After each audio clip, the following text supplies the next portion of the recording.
All right, well, in part two, since you're the first person I've talked to that actually has two cars, and by coming to your house, we have a chance to learn about both. So, this one, obviously different than the El Camino we just talked about, so why don't you tell me what we're looking at here? This is a 1966 A-body Pontiac Tribute. It was once in its prior life a Le Mans or a Tempest. I'm being honest and open about it because I don't want to misrepresent the vehicle. So it's still a unique car. You still don't see that many convertible 66s, especially with the flowing rear quarters that I just adore on this in the 67. So this is not a legitimate GTO, but you said a tribute, It's a tribute, yes. okay? Or Yes. clone, but I like tribute better. Tribute's a little nicer. How long have you owned this? 2 years. 2 years, excellent. So, as I asked you about the other car, where did you find it, and maybe how did you buy it? This one's even crazier. Uh, I was watching an auction on eBay of different vehicles, and I was more just perusing. And one night I came across this vehicle up for auction, and the prices that were being bid were very, very reasonable for even a tribute vehicle. And so I kind of, to mess with the people that were bidding on the car, I threw in a bid, Didn't win. Didn't want to win. I was okay with that. About an hour later, my phone rings, and somehow, I guess if you're listed with eBay, I must have given my number at some point, and since I bid on this guy's vehicle, he's calling me up at 11 o'clock at night, hey, you want the car? And I'm going, I didn't win the auction. He goes, well, I can't get a hold of these other two guys. They're not answering their phone. I'm not getting straight answers.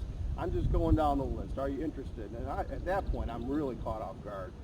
And I'm like, yeah, I guess. So, I wanted to learn more about the car and everything else, and I ended up going through with the purchase, and it came from Massachusetts.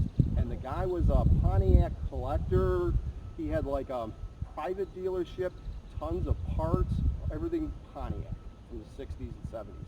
So he badged this car, and I think he did an amazing job. These are all unique, authentic GTO cloning or badging items, and I think he did a great job of making this car appear as it should.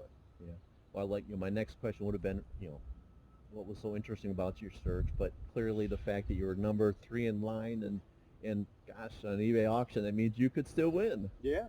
That's awesome. So, did this car need any significant work when you got it? When you brought it back from Massachusetts, were you shocked at anything, or did you get what you expected? It was pretty much as explained. I mean, there are some body imperfections. There are some compromised areas of the vehicle.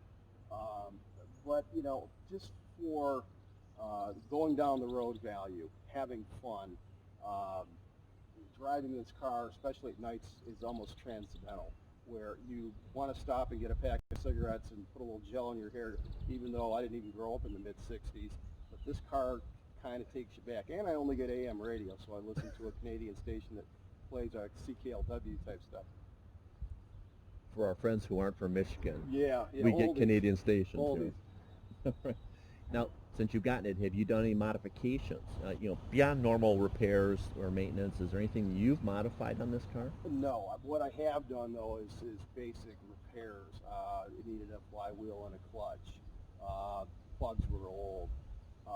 Put in a new air filter.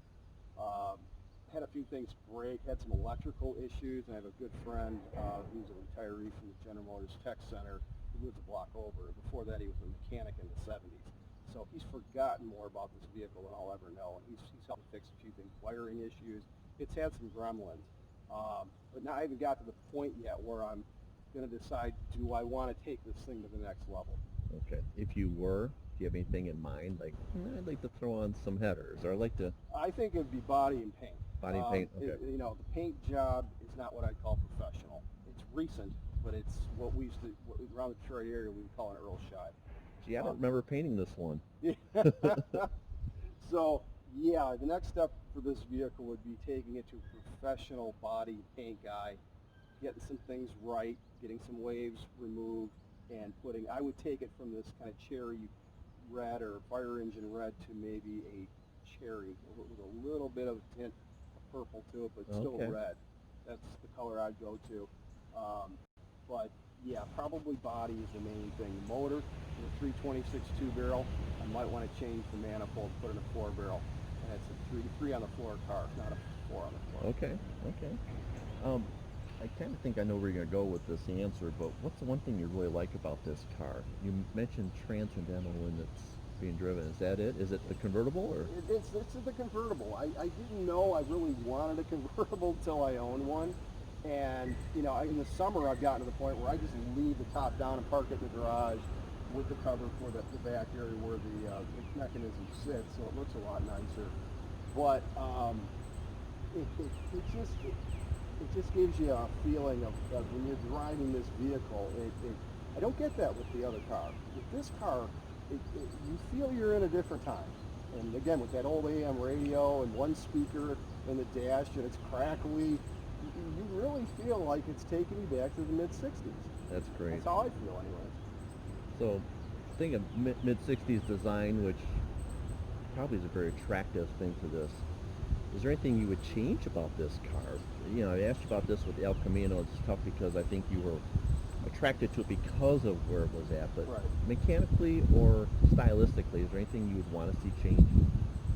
I would say for the body on this vehicle, I would say absolutely not. Okay. I think they nailed this. For me, the most iconic GTO years were 1966 and 67.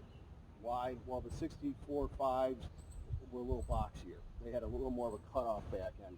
When you get to the 66, 67, they have this longer back end. And actually, this was the same vehicle that the Monkeys car was. If you ever go watch the old Monkey show, you'll see that it was a modified 66 GTO convertible. So I've even been tempted, the next step might be you do the Monkeys on the side for fun. It's not quite the same, but it's the same, based on the same car. Sure. But again, to me, it all comes back to the something I find eye-catching and visually sexy about the rear quarters of this particular vehicle.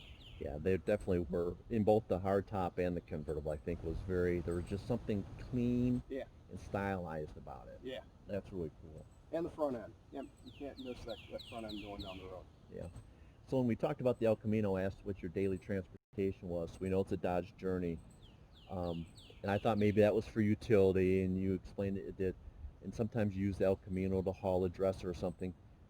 This one isn't designed for hauling or utility, so your daily becomes more, more of a necessity. This is a garage queen, and given that it's a convertible, I don't even find the car a lot of fun to drive with the top up, say I'm just transporting it or the weather's changing.